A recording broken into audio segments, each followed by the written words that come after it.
Let's get started. This is the legalized psilocybin, therapeutic psilocybin, webinar 1, so the very first. And today's focus is going to be psilocybin therapy and palliative care. And we're going to take this from a patient perspective. So talking about how two patients have come about using psilocybin, getting access to psilocybin, and how it's changed both their treatment and maybe where we can take things in the future, a solution around Section 56 towards regulations that would help them and their peers. So before we get started here, I would like to make a land acknowledgement and acknowledge that where I'm sitting today, this beautiful, beautiful country is Victoria, and that is the traditional and ancestral and unceded territory of the Songhees, Esquimalt, and West Saanich people. Furthermore, I'd like to acknowledge that we're working with psilocybin, and we recognize and acknowledge that a very large portion of this field of psychedelic medicine wouldn't exist without the Indigenous knowledge and the keepers of the medicine. So thank you. All right. I feel like what we can start off here with is a quick and brief introduction to each of the participants here. That would be Adrian and Thomas. So Thomas, if you'd like to start, why don't we introduce who you are and why you're here? Hi there, everybody. My name is Thomas Hartle. I am a 53-year-old stage 4 cancer survivor.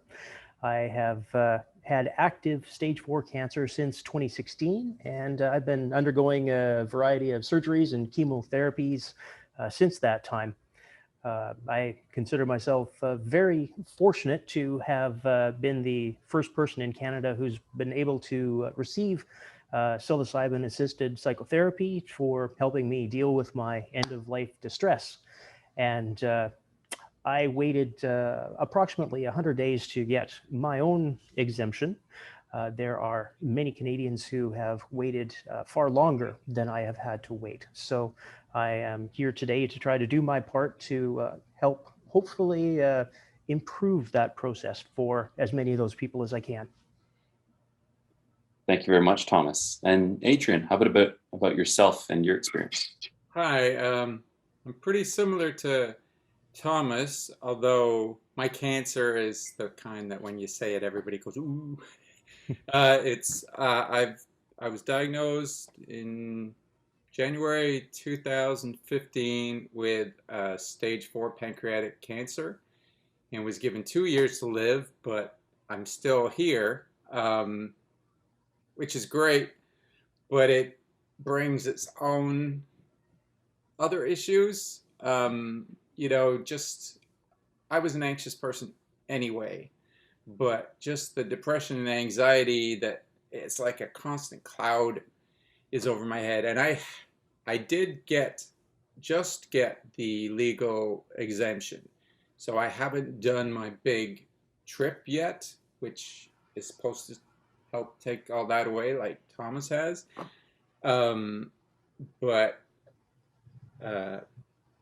For me, it's a quality of life thing. If while I'm able to, I still feel physically okay, I want to just have a better quality of life and be free of this depression and constant, you know, ruminative thoughts about when am I going to get sick, what's the dying process like, my fears of the afterlife and all that stuff. So that's, I'm hoping that this trip, when I do it, will take all that away and give me the quality of life that I need to kind of ride this out, I guess.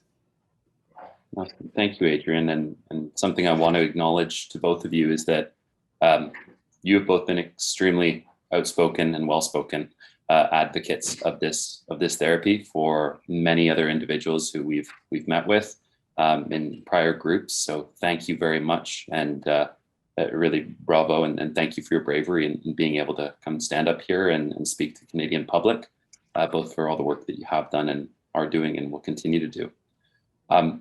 So this is a question for you, Thomas, and then Adrian, will jump back over to you. Is how did you first learn about psilocybin therapy? Where did you hear about this, and what got you interested? Well, for me, being so early on in this process, a lot of luck was involved in it for me. I had been doing some research for how to treat some neuropathy that I had as a result of my type of chemotherapy that I was on at the time. And I had come across some lion's mane mushroom studies that they were doing in Japan for treating neuropathy. And so I was looking for further information on using mushrooms for treating cancer. And I happened to come across the Johns Hopkins study for using psilocybin for treating end-of-life distress. And at the time that I found it, I really wasn't nearly so anxious as I was until I got my second recurrence of cancer. So I was fortunate enough to respond really well to my first round of chemotherapy. I had maybe about 2 years there where they really thought that they had gotten everything. And I was getting clear PET scans after clear PET scans. And I started to become more symptomatic again in 2019. So in 2019, I started to suffer from some anemia and went in to see my family doctor, and they did a scope on me and found out that the PET scans that were coming back completely clear was completely false. And I discovered at that time that not only were my scans completely false and I wasn't clear of cancer, the cancer had actually been progressing the entire time when I was not receiving any treatment. So the surgeon opened me up expecting to just do a little bit of surgery to take out a tumor that was there, and there was cancer basically everywhere. And so when you find out that not only did the medical system kind of fail me in that respect, you know, I didn't know how bad the cancer was. And that was when I really started to experience that end of life distress and a real serious decline in my quality of life at that time.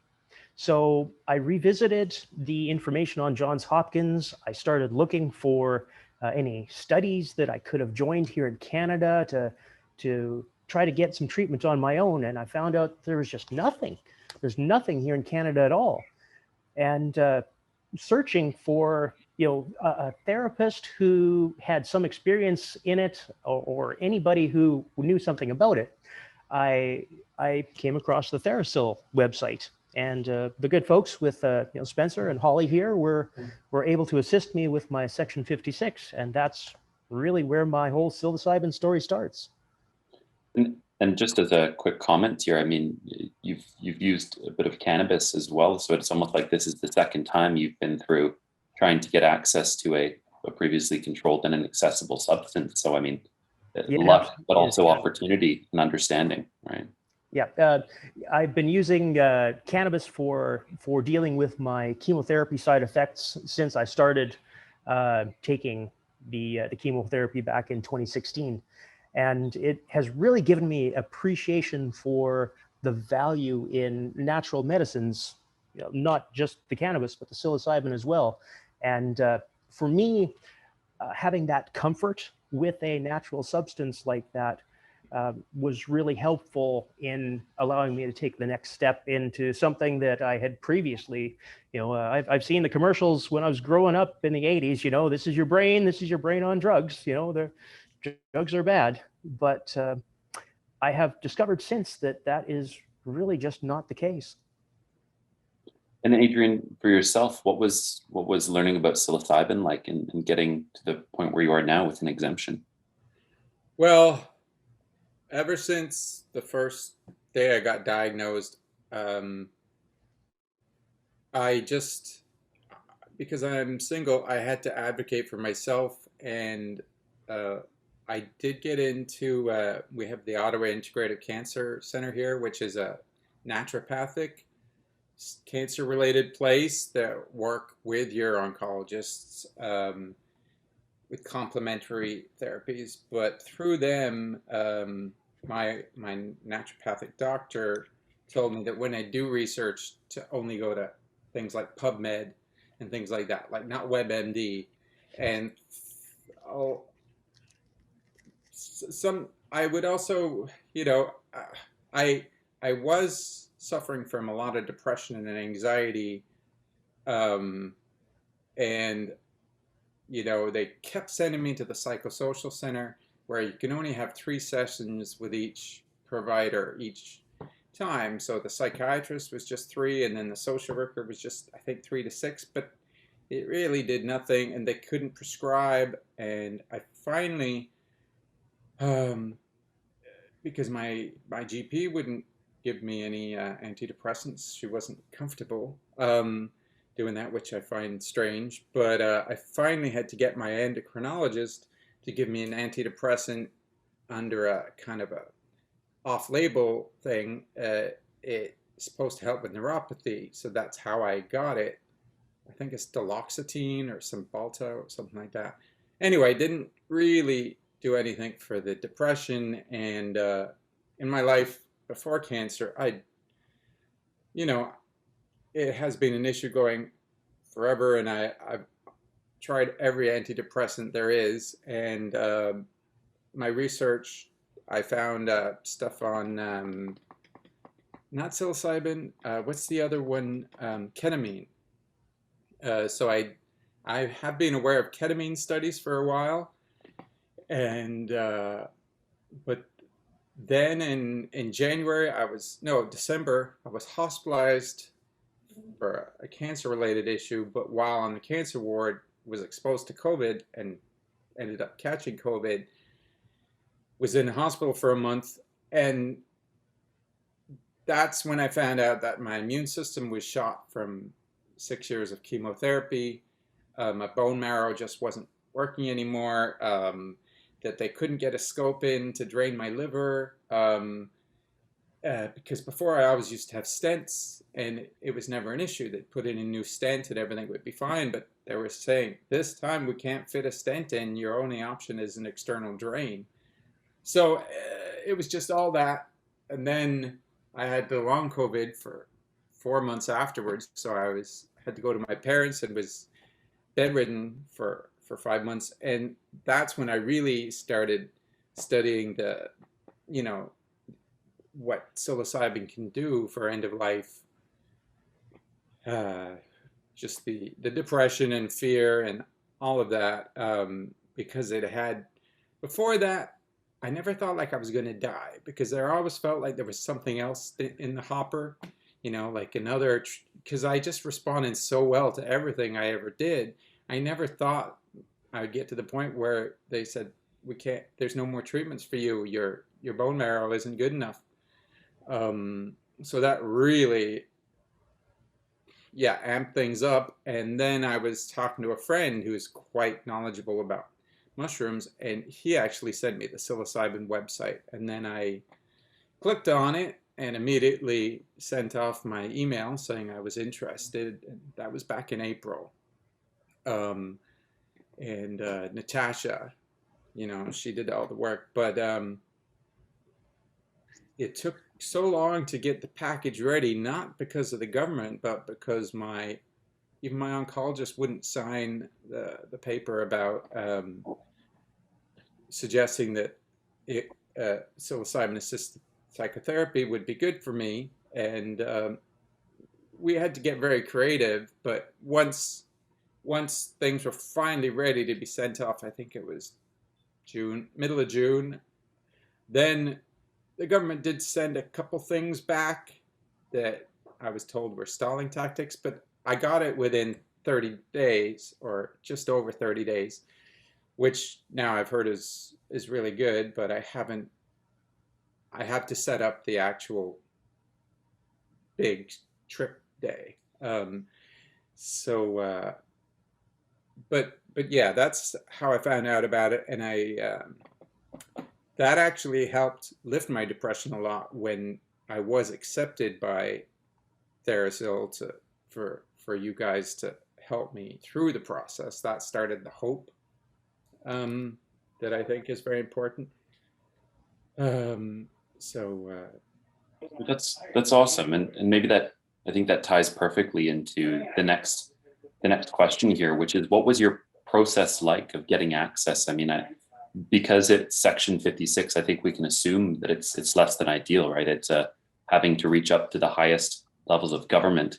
And while some people have, and I think 30 days is a good amount of time to hear response. I mean, it's better than some others. Yeah. Not perfect. I guess I'd turn this to Thomas and say, can you just share a bit about what it was like to have to be heard by the government and get your access to psilocybin, what that process was like for you? Yeah, not so dissimilar from Adrian. I have a very good family physician who has been very supportive through all of my cancer treatments.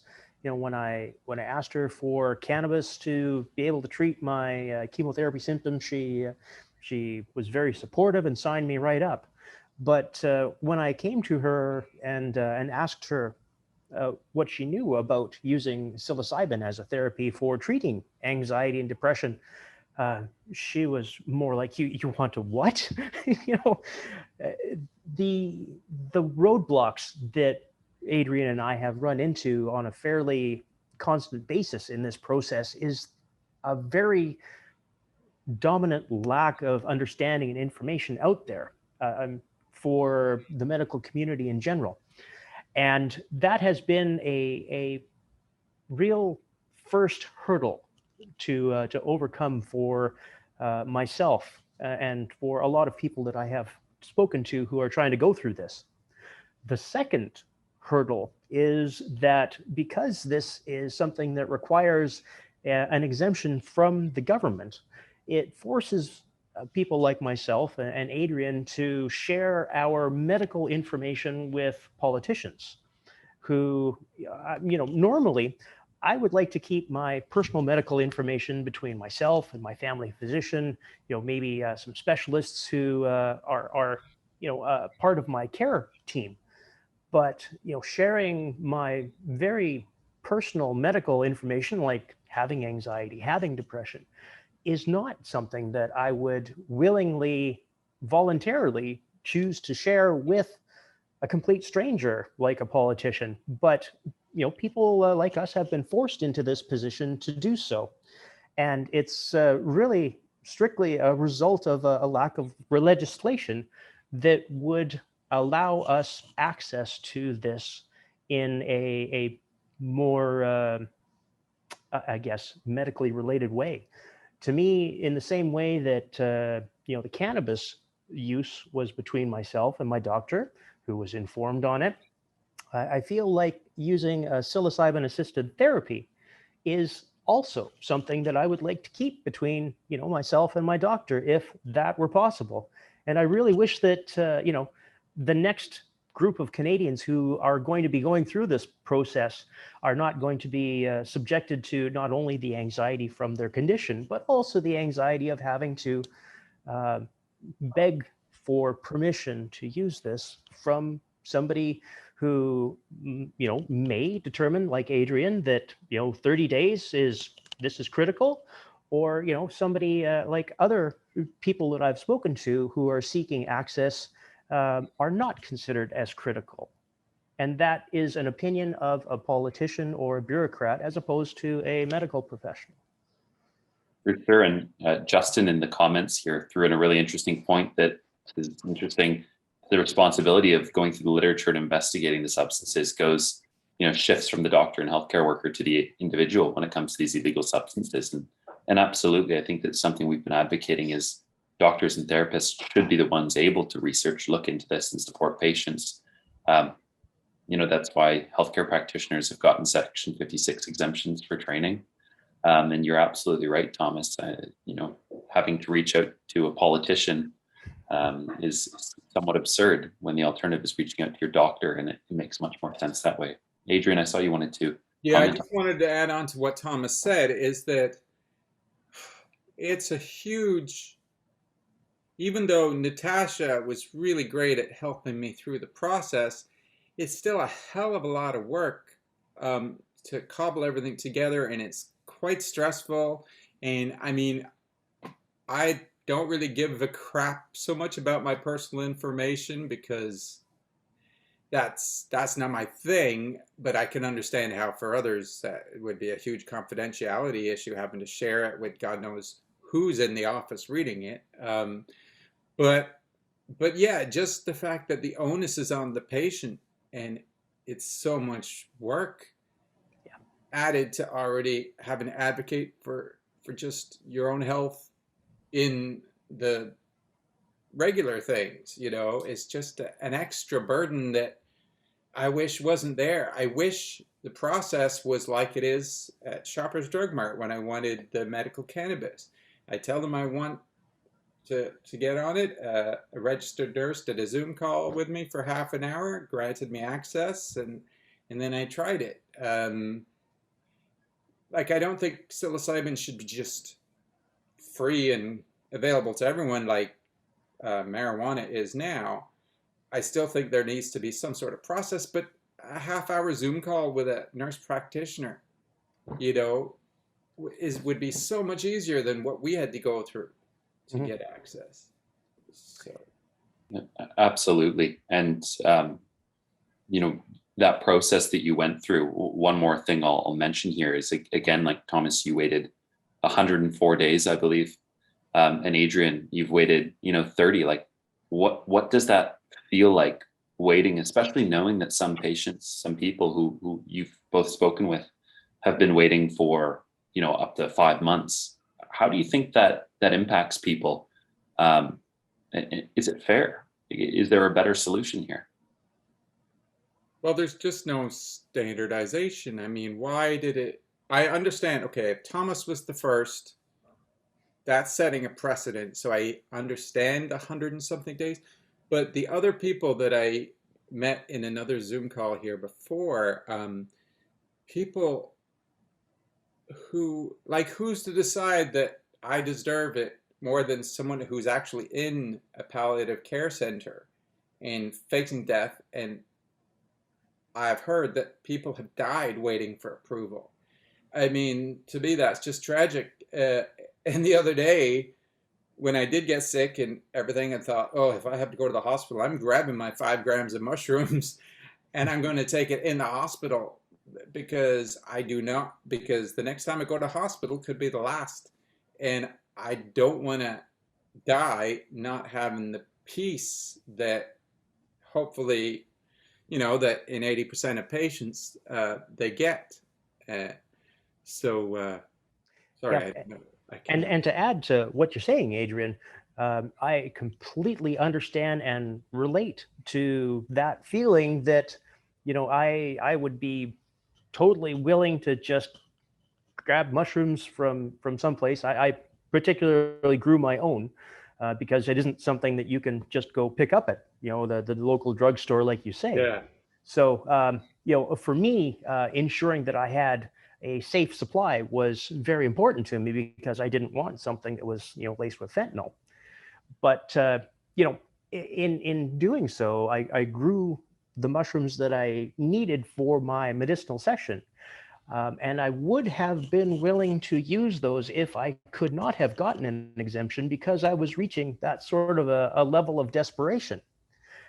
Having gone through the actual therapeutic session with it, so the difference between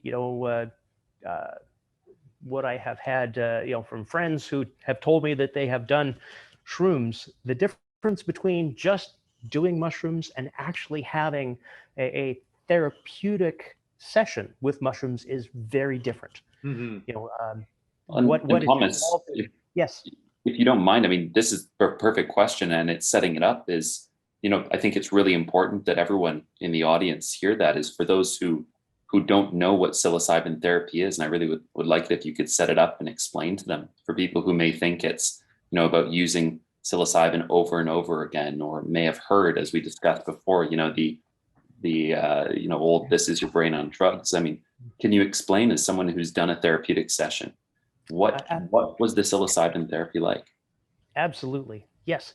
So the psilocybin, and it's important that, we call it what it is. It is psilocybin is an addition to a therapeutic session. So, the emphasis in it is on the therapy part of it.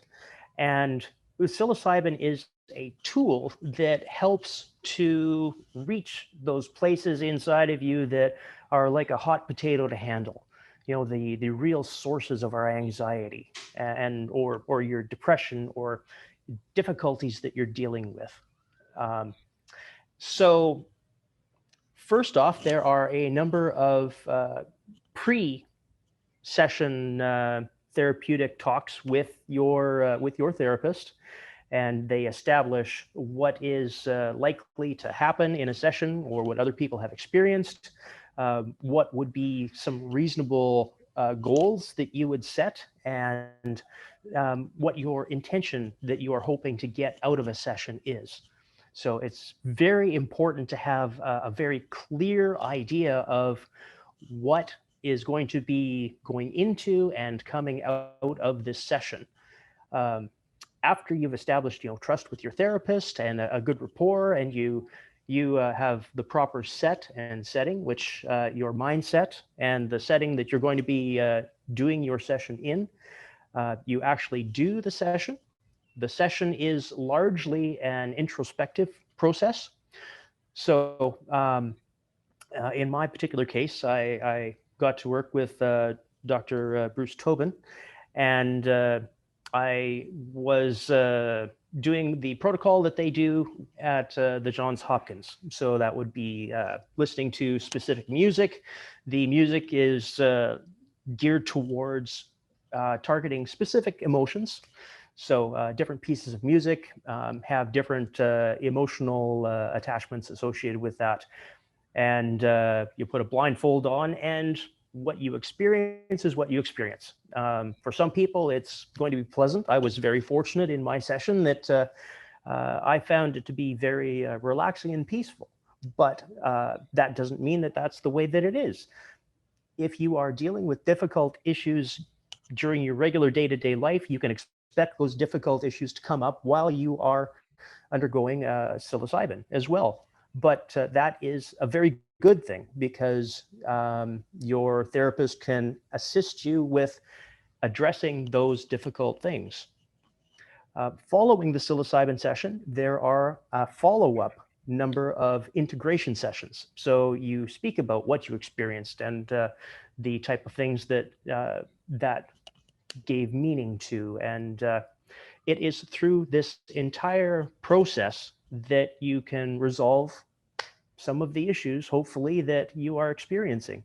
It's not just taking some shrooms and going outside and staring at flowers or something. It's work. And for some people, like myself, I needed more than one session. I've had two at this point.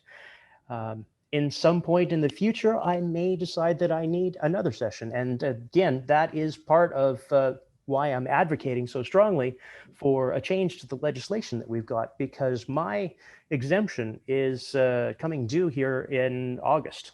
And I will once more have to reapply for the whole process. So I could be waiting, months and months for even my own exemption to be renewed, even though I have already jumped through all the hoops that I need to get that exemption. Absolutely. And you brought up a good point, is that you were lucky to have Bruce Tobin, the therapist who was, trained and able to support you, someone who has an exemption. And maybe, Adrian, I can throw this over your way, is obviously now with an exemption, you've got to find someone to be able to do the treatment. And there are some healthcare practitioners, about 19 out there, who have access to psilocybin, but there obviously isn't a plethora of healthcare practitioners to choose from. So what are your thoughts on that? Well, yeah, there's two in Ottawa, and I have already had a Zoom call with them. But because I guess I'm a bit of a steamroller when it comes to pursuing stuff. So I had a second, a fallback option while I was waiting, because it took a long time before the package was ready to be sent off. So I already found my own psilocybin integrative therapist myself, and also my own sitters through the university.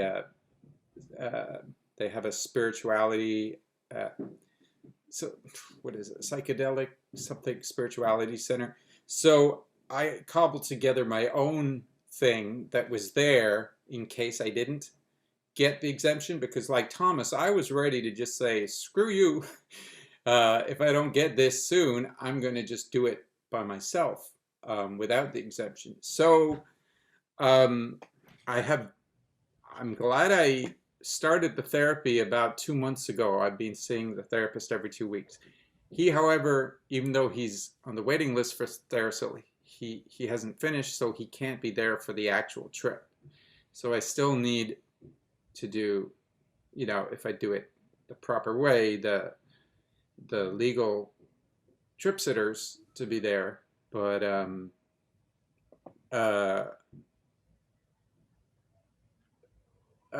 but yeah, I just can't stress how important the the the medical, not the medical model, the Johns Hopkins model is. That, yeah, because I have friends that say, oh, I took mushrooms and it was fun, but I didn't have any great insights. But it's that whole setting and intention, and the psychotherapy before, and the two psychotherapists that are trained, covered by Therapsil to do it legally, told me that, I mean, the average dose is 5 grams, but some of their patients need up to 7 grams. So that was interesting to find out, that it's not about how your body weight, it's not dose dependent that way.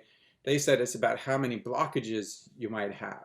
So that for me, the more therapy, the more just life crap I've cleared out already, I feel, well, because my fear at the beginning was, I don't want to do this big trip and then have other things fixed by the psilocybin, but not the end of life thing, and have to keep doing it over and over, because it is quite expensive to do it the proper way. So, but yeah, I just can't stress enough how important the psychotherapy is before, and of course afterwards. But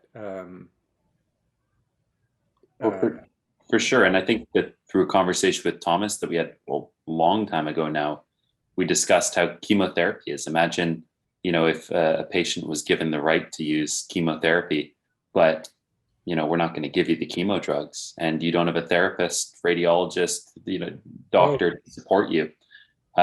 Yet that's kind of what's happening here. And I think you're very lucky to have, two therapists in Ottawa who have exemptions and are trained and able to work. But certainly, making sure that, the primary goal of Health Canada and our healthcare system, which really is equality and safety, right? Making sure that it's safe for you and that there's equal access. That's important stuff. So a quick question on supply, as we've discussed how trained healthcare practitioners are important. Well, what about supply? I mean, what are your thoughts on not having a regulated source of psilocybin? Yeah, that was my biggest issue, is that nobody is allowed. I'm even in a Facebook group in Ottawa for the Ottawa psychedelic something, but everywhere it's like, we cannot tell you where to get mushrooms. We cannot give you any sources. So I had to do my own research and found some website and had to order it online, not knowing if I was going to get shiitake mushrooms or regular mushrooms. But I did try a little bit myself already, and they're real mushrooms, but I have them now. But yeah, that's another thing. The other thing is, I found out from my therapist that in all the Johns Hopkins studies, it was regulated doses. Like every dose was exactly the same, and it was artificial psilocybin, I think, created in the lab, so that they could, replicate. The study had to be, identical with each patient. So, I mean, I could have one batch that has hardly any psilocybin in it, and another batch that could have a huge amount, like or laced with something else, like Thomas said. That's the other part that needs to change is first of all making the process of being exempt much easier, but having a regulated like Shoppers Drug Mart dispensary for cannabis. That's all standardized and healthy, or it's like it, it's got Trustworthy. You regulations. have an element of trust and security, Yeah, knowing that it isn't laced with something and it's an accurate dose and yeah, consistent. yeah. So this is the last scheduled question we have here, and there have been tons of questions being thrown into the chat and Q&A. So thank you, everyone. We'll get to those. But Thomas, this is coming up on your 1 year. As you're saying, you're going to have to reapply. And Adrian, now that you've been through the process, I mean, what is a solution here? And it's a bit of a loaded question because it sounds like we've been discussing it the whole time. But what is a solution to the Section 56 process that you see for yourselves and for the other people who you've been chatting with and meeting with? I think educating the doctors, especially oncologists, is number one. Every oncologist should be aware of this. So then I'll pass it on to Thomas. So Yeah, I agree with you 100% on education being, absolutely crucial for this. It's one of those things that you would expect to be a standard part of oncology because they are constantly dealing with people who have this end of life distress, like ourselves. I mean, there's no getting around it. The life expectancy for somebody with stage 4 cancer in many cases is really not so great. It seems to be something that would, fit like a hand in a glove for this particular application. But when you look at anxiety and depression and untreatable conditions or treatment-resistant conditions, that most certainly is not limited to people who have cancer. It's really an epidemic in the country, and I think that ideally, in a perfect world, I would like to see the use of psilocybin-assisted therapy to be something that is medicalized, would be the term that I would use. So I don't necessarily think that it is, and don't get me wrong, I do believe that as a natural medicine, it is something that everybody should have the right to use. But as a good first step to getting there, the medicalization of it, putting the decision to use this in the hands of trained professional medical specialists and having that, giving them the ability to assign the use of it to patients in the same way that cannabis was initially, doctors assigned that to patients. And it's a great starting point, cannabis, because I mean, something we can certainly understand as Canadians with access to regulated cannabis through a medical system is that this has happened before. And it is unfortunate to see it happening again and potentially playing out the same way, right? Fighting patients and doctors instead of working with them. Because, Alan Rock, for those of you who remember Alan Rock as a health minister back in the early 2000s, granted many patients access to cannabis in a similar way. But it unfortunately took until, we had to go through the court system to establish that Section 56 and this limited access was unconstitutional and enforcing regulations. So I certainly hope that there is a solution to both the two of you and the other hundreds and hundreds of Canadians who are waiting and have been waiting for a while and who will continue to wait for psilocybin access. There's a final one, as I did skip one, is do you have a message to Patty Haiju? I mean, what is your clear, loud message to Patty on this issue? Would you like to go first, Adrian? No, you I can take that. Yeah. Sure.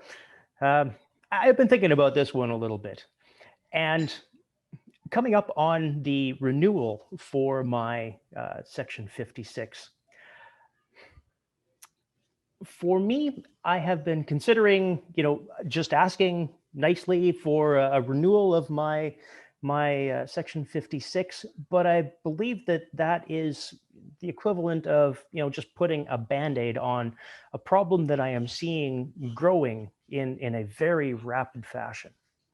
The research has been done. There are a large number of Canadians who have gotten these exemptions now, and it is proving very effective, not just for myself, but for a very significant portion of the people who have had the opportunity, like myself, to go through this treatment. I don't know why the minister would be putting the brakes on something that has got such a proven track record. I believe that it is very well past time for them to make this process more consistent for all Canadians who are requiring this sort of a treatment. And it's definitely past time that they put some sort of a legislation in place to make that happen in a much more expedient fashion. Take the brakes out of the politicians in this system and put something in place that is going to allow progress. And Adrian, what are your thoughts? Well, yeah, it should not be such a process for the patient. I mean, the studies have been over now for at least this cancer end of life issue with psilocybin. It's been replicated over and over and over again. It's an 80% efficacy rate. Modern antidepressants don't even touch the end of life cancer, existential depression. I don't know how much more proof they need, but also it's being studied for people with post-traumatic stress disorder, addictions. It's needed, and I don't want to be that person, but of course there must be a lot of lobbyists from antidepressant companies who don't like the fact that there might be something that you could take once in 5 years later still be okay. But yeah, the process should be made smoother. All it should take, a doctor should be educated better, but all it should really take is if the government has trusted medical people like Natasha, like a registered nurse and so you have maybe a psychological test, and then a nurse goes through everything with you, and if they feel that you're eligible, boom, that's all it should be. It shouldn't be this huge jumping through hoops, because it's hard enough just dealing with terminal cancer, Absolutely. And, yeah. So, yeah, I know that wasn't very concise, but Well, they are in a way both very concise. And the thing that I heard is that, you want essentially for this to be a decision between you and your doctor, and it's been said many, many times over. And there's a question here that's asking about what the next step is to move from Section 56 to that process. And I see Holly's answered it. One way is certainly going to court, but as we know, effective governments can also listen to doctors, patients, and the population, the public. And we have put up polls that show, 54% of Canadians supporting psilocybin regulations. And after only a little bit of information explaining about this research and about stories from people like you, it jumps up to 66%. I mean, this is a overwhelming majority of Canadians, but it does take a minister, a health minister, Patty Hyju. It does take courage in order to enshrine the rights of Canadians. And I think I would probably add to that, Spencer, that we very likely have an election coming up, and this is something that can benefit literally thousands of Canadians. And if this is an issue that is going to be important to you, one of the listeners who are out here, I believe that it would be equally important for you to contact your member of parliament or the people who are running in your area and make sure that this is an issue that gets in on the election platform. If they are aware that so many Canadians would like to see if this would be a beneficial treatment for them, then it will have a lot more political momentum behind it to make this an issue that can be solved through a gentler political process, as opposed to forcing it through a legal system, which can be a lot more lengthy and difficult.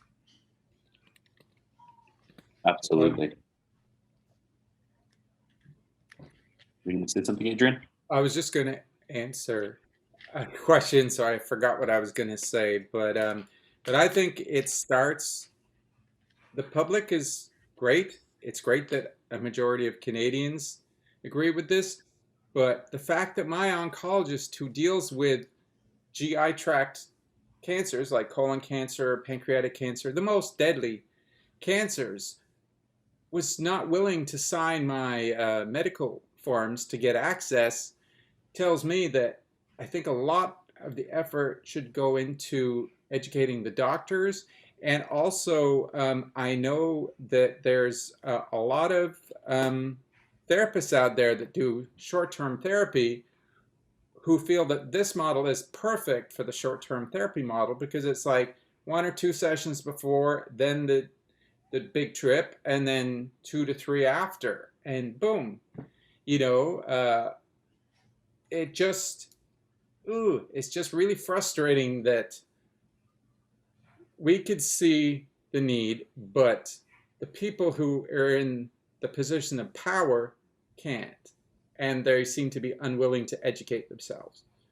Well, this is how you change that, is advocating, standing up for yourself and for those who you're supporting. And look, you've got a turnout of people who are supporting this too. So to everyone out there, that, again, question of what is the next step? How do you get it past, Section 56 in a process that's broken to one that works? Court is always one option, but the democratic option, right? And I think the socially responsible and politically responsible one is to work with people, to listen, right? And to support your constituents. So I want to make sure that we're running on time here. We've got 10 more minutes left in this call. So I'll just flip a quick question to Holly. Holly, are there any questions that we've not yet answered that you think we should be answering now? You're kind of our timekeeper here, so let me know what you'd like to do. Yeah, for sure. There's been a lot of great questions. And I think one thing that's really important is to continue to allow Thomas and Adrian to share their personal stories if you'd like to. So there was a question particularly for Thomas. Adrian, you haven't had the opportunity to do the therapy yet, so I'm hoping we can get an update from you in maybe a month or a couple months. But Thomas, folks are wondering, how did this actually help with your end of life distress? And can you talk about maybe the most impactful part of your journey or journeys? For sure.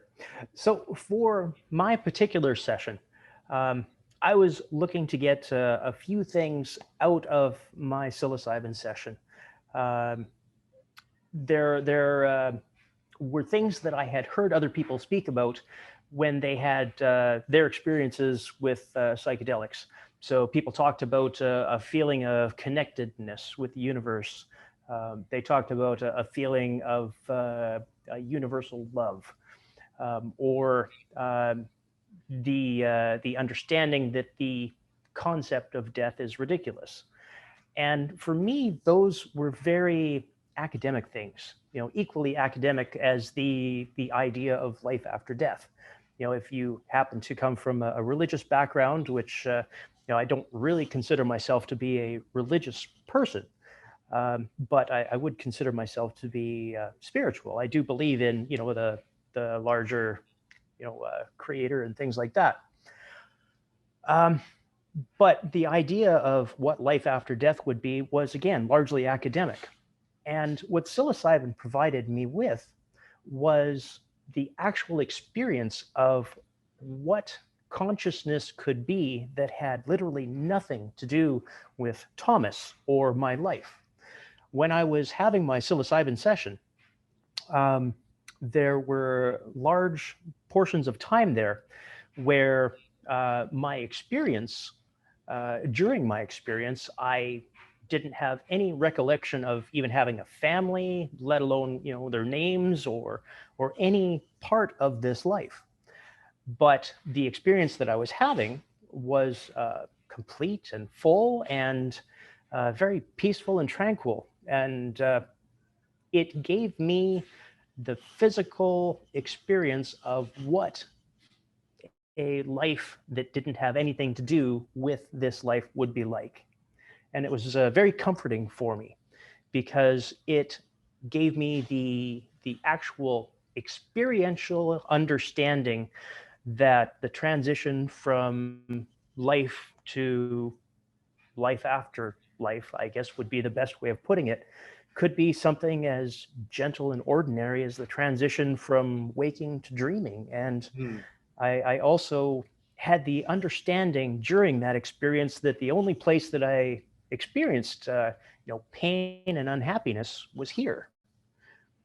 Everything that I experienced outside of my experience here was good. And if that is what the transition from living to dying is like, then that's really not so bad. And for me, that is what makes the idea of death being ridiculous a very tangible thing for me. Beautiful, Thomas.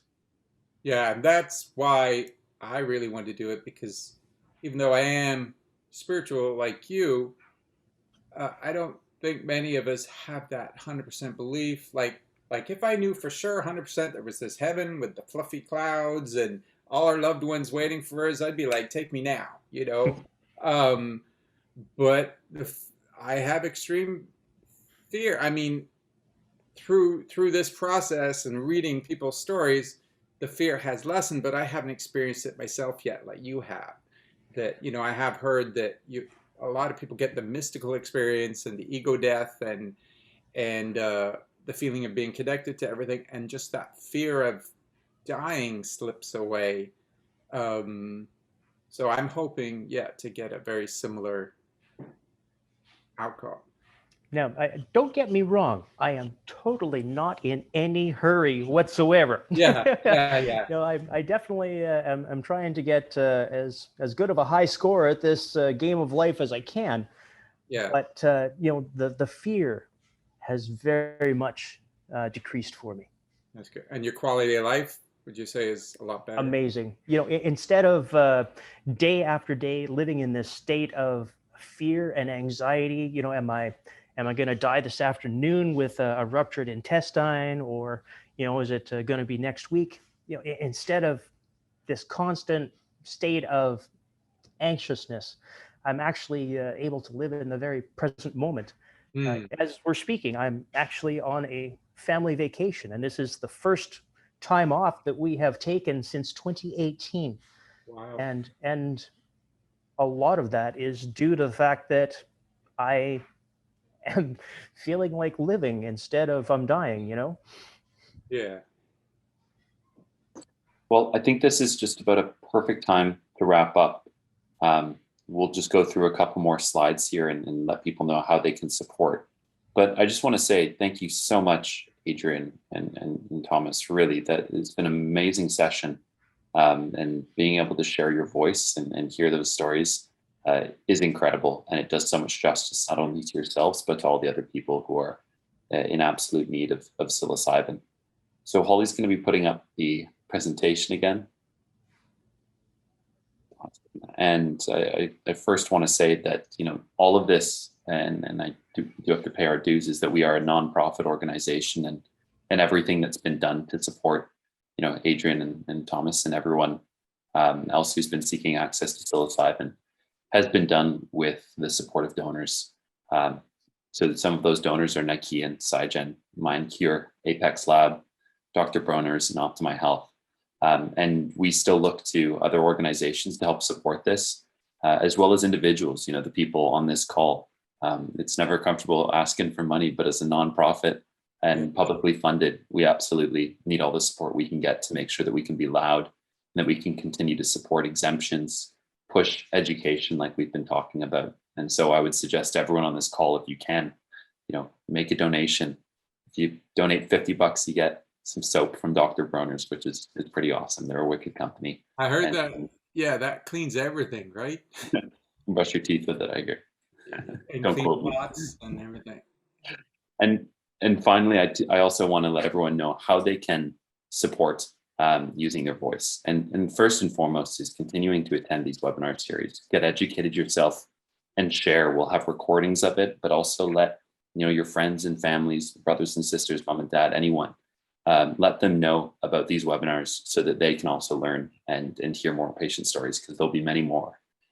You can also use social media. I see that we have tweets, and not everyone may use Twitter, but if you use Facebook or Instagram, share some of the things that we're sharing, the patient videos. If you saw one of the patients, Sarah, today, made a lovely video, and making sure that those videos make it to the minister is absolutely important, because she won't answer her emails.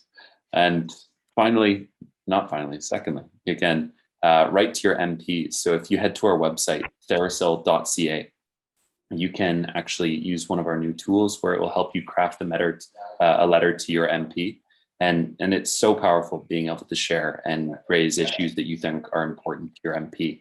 That is the way our government works, because if enough of you send letters, there are enough MPs saying this is an important issue. And as we discussed, it does get put into elections.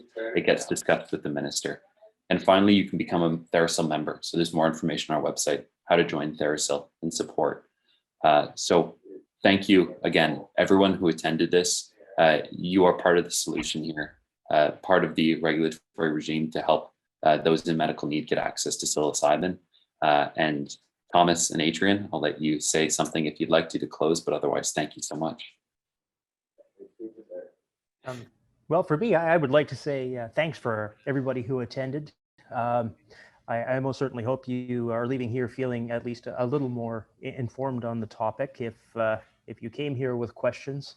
And I personally very much appreciate the support that I have received from people. And I hope that if you are one of the people who are seeking an exemption or treatment in this, I very much hope that you will be able to find even a portion of the kind of relief and improvement in quality of life that I've had.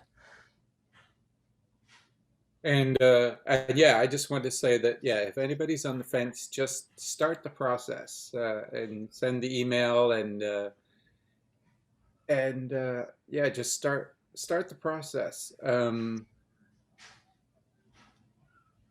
Yeah, that's all I can say. And then yeah, just spread the word, I guess.